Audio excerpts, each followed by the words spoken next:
আপনার গোলটাকে নির্ধারণ করুন, আপনার সময়টাকে আল্লাহর জন্য আপনি ব্যয় করুন। আল্লাহর জন্য আপনি যদি সময় ব্যয় করেন, মনে রাখবেন আল্লাহ সুবহানাহু ওয়া তাআলা আপনার সময়ের মধ্যে বারাকা প্রদান করবেন।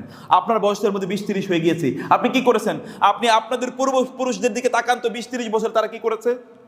20-30 বছর তারা এই গোটা পৃথিবীতে তারা চষে বেরিয়েছে। আপনার পূর্বপুরুষদের দিকে তাকিয়ে দেখেন না, তারা 20-30 বছর তারা কি করেছে? আব্দুল্লাহ ইবনে ওমর, আব্দুল্লাহ ইবনে আমর ইবনুল আস অথবা আব্দুল্লাহ ইবনে আব্বাস, তাদের দিকে তাকান, তারা এই বয়সে তারা কি করেছে, তাদের অবস্থাটা কি, তারা দিনকে কিভাবে গোটা পৃথিবীর, অথবা আপনাদের যদি সবচেয়ে বড় আপনাদের পূর্বপুরুষদের দিকে তাকান, সেটা যদি আপনি আহমদ ইবনে হাম্বল, ইমাম মালিক রাহিমাহুল্লাহ, অথবা আপনি ইমাম বুখারী, মুসলিম, তাদের দিকে তাকিয়ে দেখেন না তারা এই বয়সে কি করেছে। ইমাম নববীর দিকে তাকান, ইবনে হাজার আসকারী কত বছর বেঁচেছিল তারা, ইমাম শাফি কত বছর বেঁচেছিল, কত বছর তিনি যা লিখেছেন এগুলো তো আপনি পড়েও শেষ করতে পারবেন না।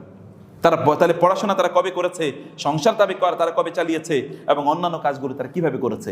আপনি আল্লাহ সুবহানাহু ওয়া তাআলা আপনার তো সময় কোন দিকে আপনি কাটাচ্ছেন, আপনার সময় আপনি কোন দিকে কাটাচ্ছেন, সময়টাকে নিয়ে আপনি যুবকদের সবচেয়ে ঘৃণিত যে অভ্যাসটি, অথবা তাদের জন্য সবচেয়ে ডিস্ট্রাকটিভ যে জিনিসটি, তাহলে যে তাদের সময়ের কোনো মূল্য নাই তাদের কাছে। গল্পে, আড্ডায়, অথবা সোশ্যাল মিডিয়াতে ইত্যকার জিনিসে তার ঘন্টার পর ঘন্টা তার চলে যায়, সে কখনো বোঝে না। যুবকরা যদি আপনাদের সময়গুলোকে যদি আপনারা বাঁচাতে চান, তাহলে যতক্ষণ সময় আপনারা সোশ্যাল মিডিয়াতে কাটাবেন, ততক্ষণ সময় আপনারা ঠিক ততটুকু সময় আল্লাহর জন্য কাটিয়ে দেখুন। আপনি 1 ঘন্টা তো মোবাইল নিয়ে ব্যস্ত ছিলেন, 1 ঘন্টা কোরআন তেলাওয়াত করুন, 1 ঘন্টা সালাত আদায় করুন, 1 ঘন্টা দ্বীনি জ্ঞান অর্জন করুন। এই কাজগুলো আপনারা করুন। যুবকদের প্রবলেমগুলোর মধ্যে আরেকটি প্রবলেম হলো যে যুবকরা আজকে একটা জ্ঞানহীন জাতি, বিশেষ করে ইসলামিক জ্ঞান তাদের নাই। আপনি দেখবেন কেবলমাত্র দুনিয়ার জ্ঞান নিয়ে তারা প্রচন্ড ব্যস্ত, দুনিয়ার জ্ঞানে তারা প্রচন্ড জ্ঞানী।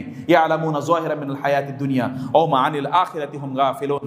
আলিম বিদ দুনিয়া জাহিলুম বিল আখিরা, তারা যে দুনিয়ার পণ্ডিত, কিন্তু আখিরাতের ব্যাপারে তাদের কোনো ধারণাই নেই, আখিরাত সম্পর্কে তারা জানেই না, দিনের ব্যাপারে তাদের জানা নাই।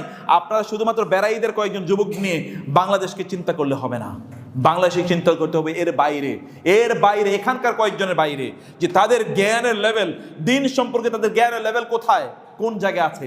তারা এতটা খারাপ অবস্থায় আছে দিন সম্পর্কে, দিনের মৌলিক বিষয়গুলো তারা জানে না, এই বিষয়গুলো সম্পর্কে তাদের মৌলিক কোনো ধারণা নাই, এগুলো সম্পর্কে তাদের কোনো পড়াশোনা নাই। অতএব যুবকদেরকে দিনের জ্ঞান অর্জন করা দরকার, মনে রাখা দরকার।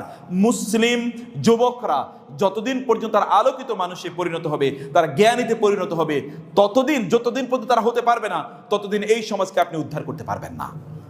রাসূল সাল্লাল্লাহু আলাইহি ওয়াসাল্লাম বলেছেন, কিয়ামতের আলামতের মধ্যে একটি আলামত হলো ওয়াজহারাল জাহলু, যে জাহালাত চারিদিকে ছড়িয়ে পড়বে। এবং রাসূল বললেন, এমন একটি সময় আসবে যে লোকেরা তারা